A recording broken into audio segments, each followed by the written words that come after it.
Madison County 911. Do you need police, fire, or ambulance? Police and ambulance. Okay, sir. Stay on the line for ambulance dispatch.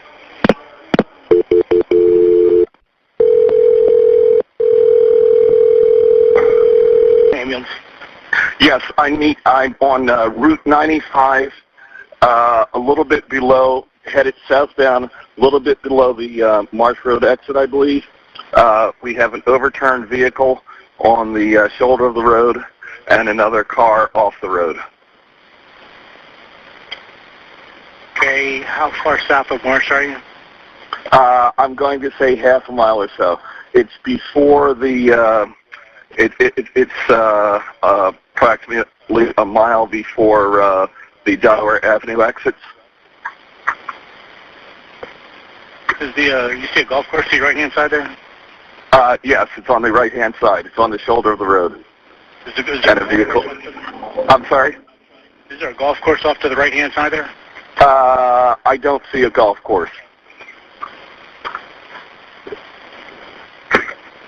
Okay, phone number you are calling from? Okay, how many people are injured there? There's a woman who appears to be shaken in a vehicle and another, at least one individual in the overturned pickup truck.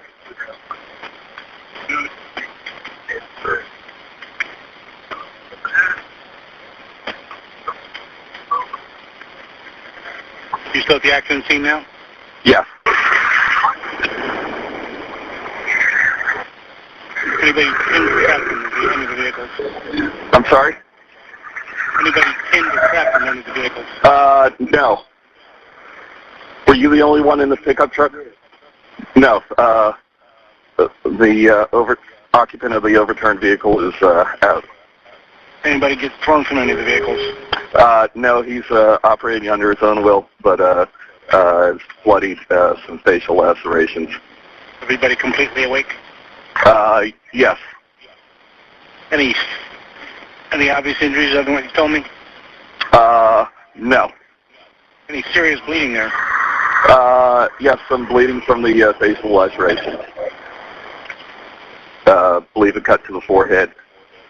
How about the other vehicle? I believe that she's just shaken. Okay. We can send some help out there in the meantime. Don't splint any injuries. Don't move anybody unless they're in danger. Okay. Just have to turn on the four-way hazards for everyone's safety. Stand well clear of any approaching traffic. Yes. If anything changes before we get there, you can just go back immediately to the program truck. Okay. Okay. Yes, sir. Sir, are you a witness? Yes. Okay. No, I did not. I just saw the vehicle in the ditch. I don't know what happened. And what is your name, sir? You said everyone's out of the vehicles? Yes.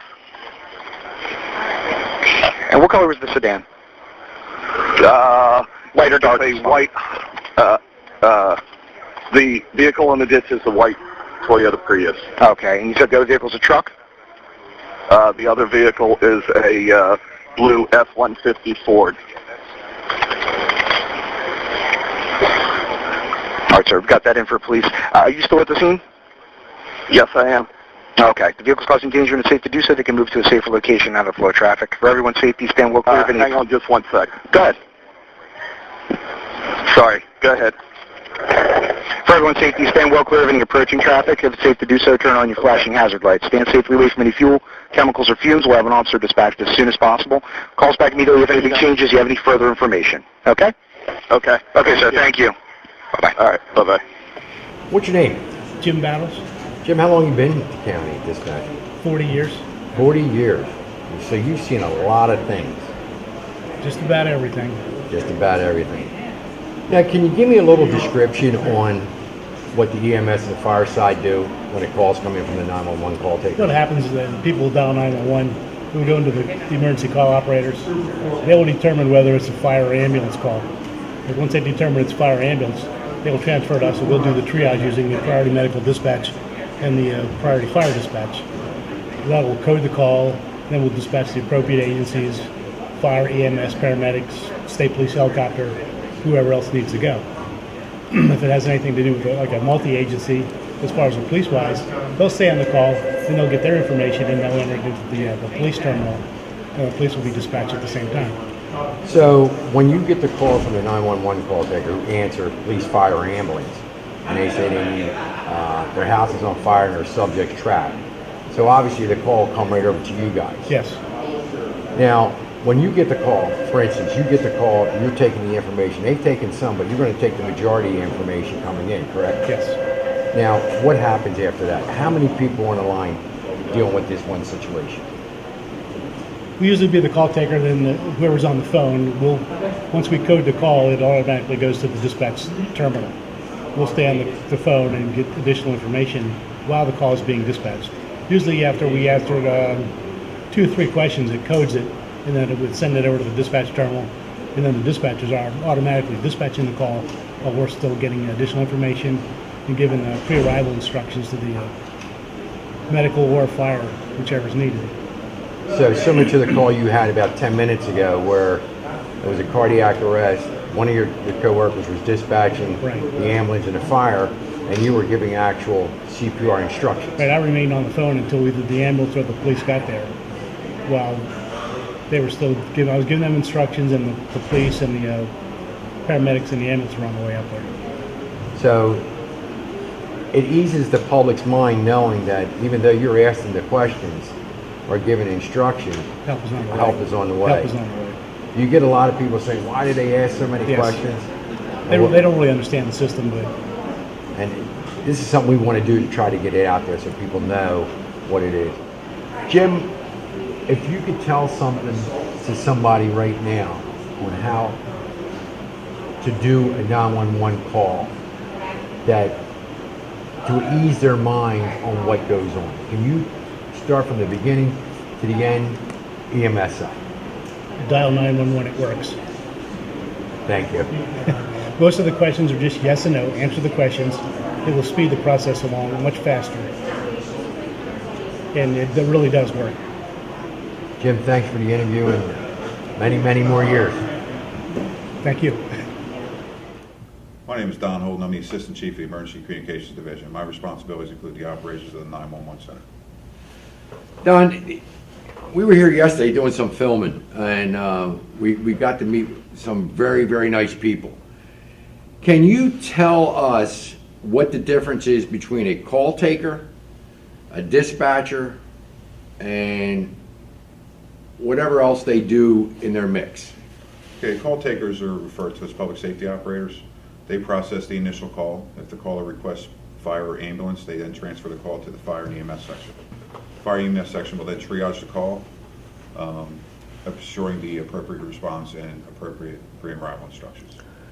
I get a lot of questions thrown at me and everything about the 911 servers, that they want to know why they're asked so many questions and why aren't people coming right away. So can you sum up to me why the questions are asked and what's going on? The call is received by the public safety operator. If it's a fire EMS response, they'll transfer it over to fire EMS. Fire EMS is going to then triage the call. They're going to ensure the appropriate response and also ensure the appropriate pre-arrival instructions are given. So I guess to sum it up a little bit, it's not just one person who's listening to the call when it comes in. No, not at all. So the questions are to get more information, but meanwhile they're being dispatched. Yes, the call, We ha- while the call's being processed, their other shift mates are handling the call at that time. We had a call while we were in there yesterday where it was a cardiac arrest, and the gentleman was doing the dispatching for the EMS and the fire department to come, and the paramedics. And on the other console, you had an individual who was doing instructions on CPR to get in there with the magical number, what is 90 seconds without air or something like that. And that individual's name was Battles. Yes, And when we interviewed him yesterday, he was here for 40, he's been here for 40 years. correct. Can you tell us how important that is when somebody's dispatching and somebody's trying to give life-saving instructions? And tell us a little bit about Mr. Battles. Yeah, obviously seconds count in an incident like that. So as somebody's giving pre-arrival instructions to the family as we are dispatching the appropriate response to them. Somebody like James Battles has been here for 40 years. He's a very well-liked and respected individual in the communications room. He brings a lot of knowledge to this place, and he's been very helpful with new hires as far as, helping them get through their hurdles, and he just brings a lot to the table.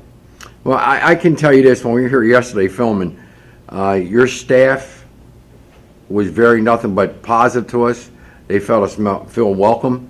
We really had a good time here seeing something so important.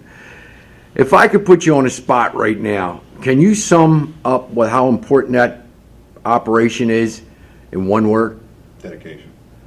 Thank you. Now, again, we want to thank you for allowing us to come into your home, your department. So, an example here was that this person was reporting their child missing. Before we had Smart 911, the police officer would have to go to the area where the child was, reported missing, get a photo of the child, come back to headquarters, make a copy of the photo, and then distribute it out to the field units out in the field. Today, if you have a Smart 911 profile and you've loaded your children's pictures in there and you call and report your child missing, we have the photo available to us the minute you dial 911. We can send that photo to the police car by his through the internet on his laptop, and while he's driving to where the child was reported missing from, he can actually be looking for the child. And you have to keep your profile updated every 6 months, so it's not old data and they're not old photos. The program actually makes you come back in and refresh your information every 6 months. One. Hi, I'm Jeff Miller, Chief of Newcastle County Emergency Communications Division. We want to tell you about a great new initiative here in Newcastle County, thanks to the support of our Recorder of Deeds, Mike Kazakowski, who helped fund this operation. It's called Smart 911, and in a time of great urgency, when you're dialing 911, you can choose how much information you want to make available about you and anyone that lives in your house based on the telephone number that's calling 911. So give us just a few minutes of your time to explain Smart 911. You can register your profile by going online to smart911.com today.